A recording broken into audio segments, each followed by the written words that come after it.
Morning সবাইকে। এখন আমরা বেরিয়ে পড়ছি স্কুবা ডাইভ করার জন্য।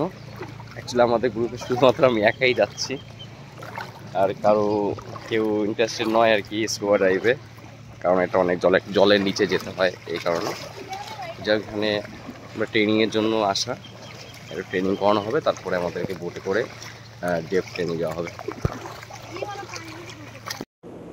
এরপর প্রথমে আমাদের অল্প জলে ট্রেনিং করানো হয় এবং ট্রেনিংয়ে পাস করার পরে আমাদের বোটে করে কিছুটা দূরে যেখানে স্কুবা ডাইভ হবে সেখানে নিয়ে যাওয়া হয় এবং সেখানে গিয়ে প্রথমে অক্সিজেন সিলিন্ডার এবং মাস্ক বাকি সেফটি জিনিস পরানোর পর আমাদের জলের নিচে নিয়ে যাওয়া হয়।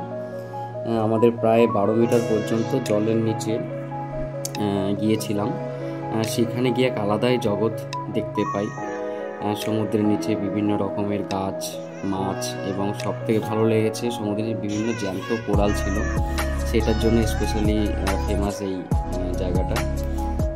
আমার অনেক দিনেরই শখ ছিল যে আমি স্কুবা ডাইভ করবো, সেটা আন্দামানে গিয়ে শখ পূরণ করলাম।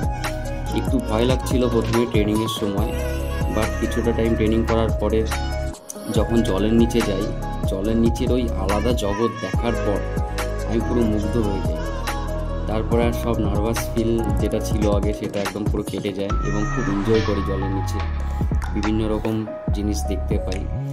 অ্যাকচুয়ালি এই বিচটা মেন নাম হচ্ছে নিমো বিচ। আন্দামানে বিভিন্ন জায়গাতেই এই স্কুবা ডাইভ করানো হয়, বাট আমি করেছিলাম হ্যাভলকে নিমো বিচে। নিমো বিচটা মেনলি ফেমাস হচ্ছে এখানে নিমো মাছটা দেখা যায়, নিমো ফিশ, যেটা কয়েক বছর আগে একটা ফিল্ম এসেছিলো, একটা অ্যানিমেশন ফিল্ম ছিল, প্রায় 10-15 বছর হয়ে গেল, যেটা নিমো মাছ নিয়ে, ফিশ নিয়ে, সেটা ওখানে গিয়ে আমরা দেখতে পাই এবং ওটার জন্যই ফেমাস। এখানে অনেক ফরেনাররাও আসেন দেখার জন্য।